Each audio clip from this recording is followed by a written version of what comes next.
Eh bien, écoutez, il faut reprendre. Maintenant, on va voir les tissus durs, ce qui m'intéresse un peu plus, parce que je suis orthopédiste.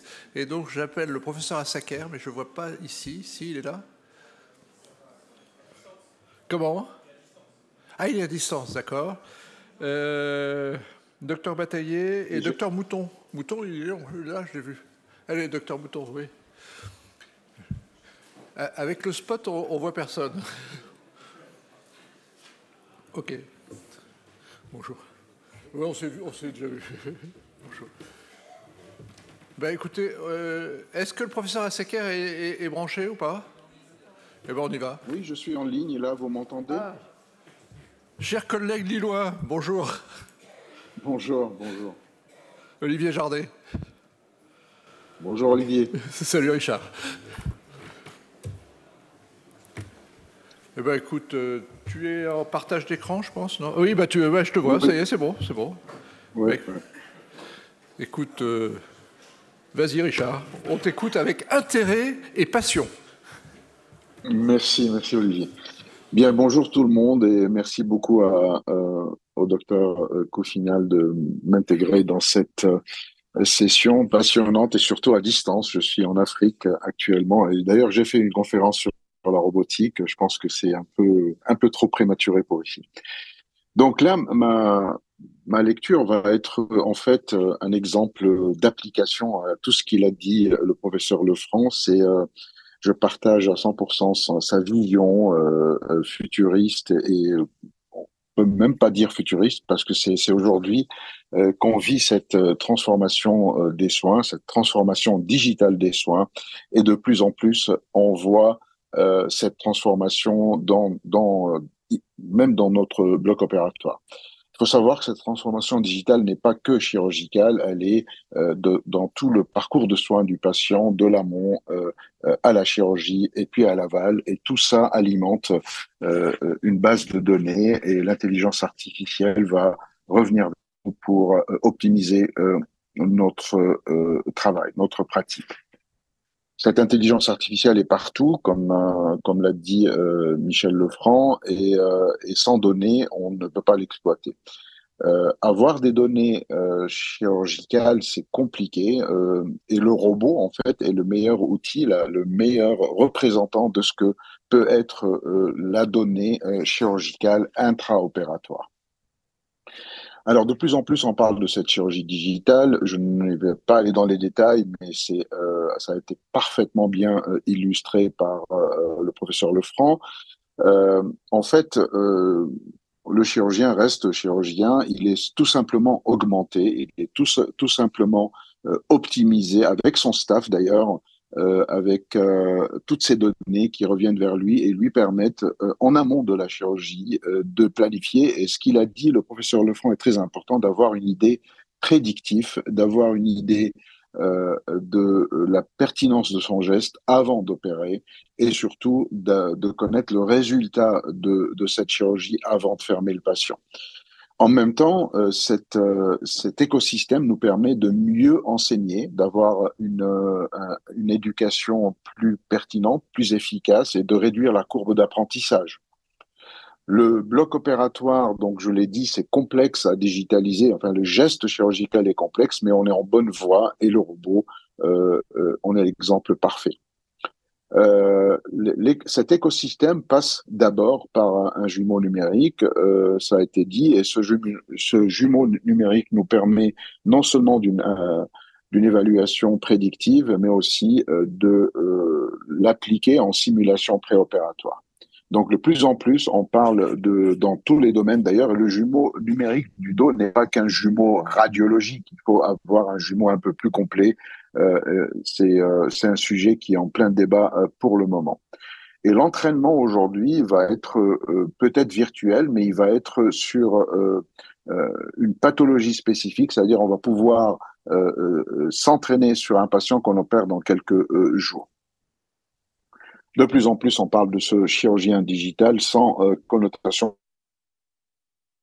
Ça n'enlève en rien au prestige et à l'importance du geste chirurgical qui devient de plus en plus stratégique et qui devient augmenté par toutes ces technologies-là.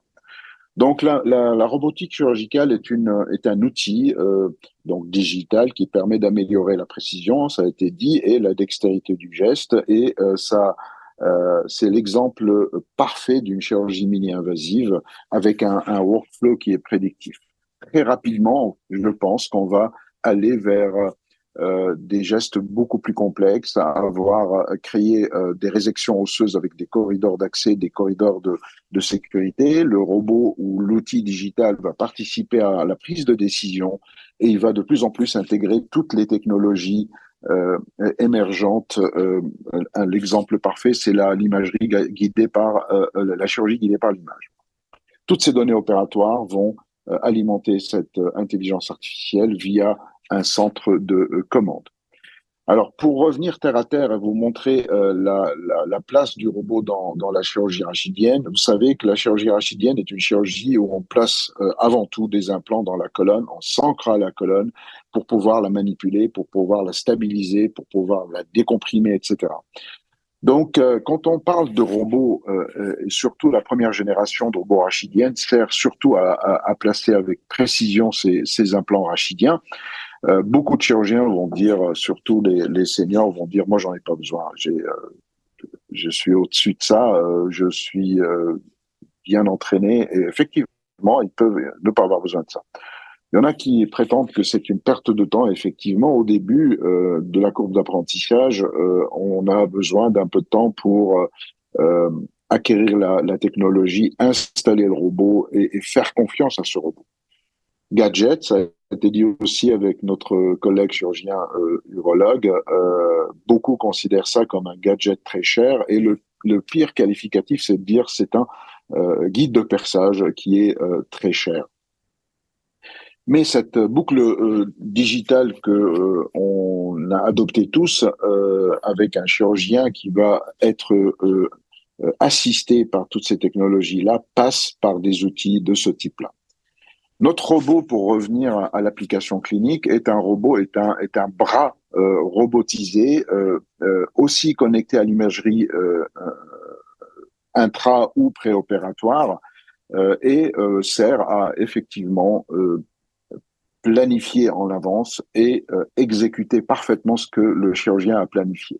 Donc c'est une addition de plusieurs technologies qui est existante, qui a fait ses preuves, et on va connecter toutes ces technologies-là pour avoir un outil reproductible et un geste planifié et exécuté. Voici un peu la plateforme aujourd'hui qu'on a à Lille. Donc, on a le système de chirurgie guidée par l'image, l'imagerie intraopératoire et le robot qu'on utilise depuis 2 ans.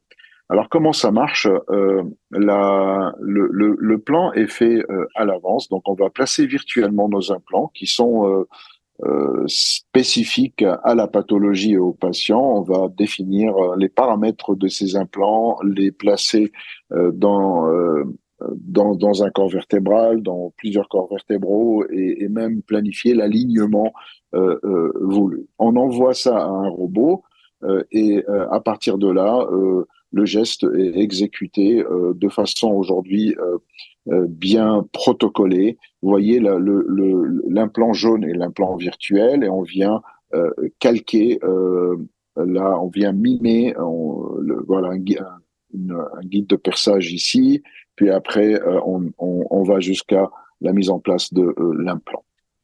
Donc c'est un geste qui est sécurisé, qui est techniquement fiable et surtout reproductible. Alors voilà quelques exemples cliniques ici. Vous voyez ce patient-là qui a bénéficié d'une chirurgie mini-invasive. On a placé les implants au-dessus, en dessous, et on a ouvert à l'endroit où il fallait décomprimer la moelle et fixer et stabiliser cette colonne complètement instable. Et si on regarde les implants péropératoires en L5 ici, au niveau de la vertèbre L5, on voit que le scanner post-opératoire colle bien avec l'imagerie virtuelle qu'on a planifiée avant. Au degré près, on a exécuté parfaitement ce qu'on a planifié.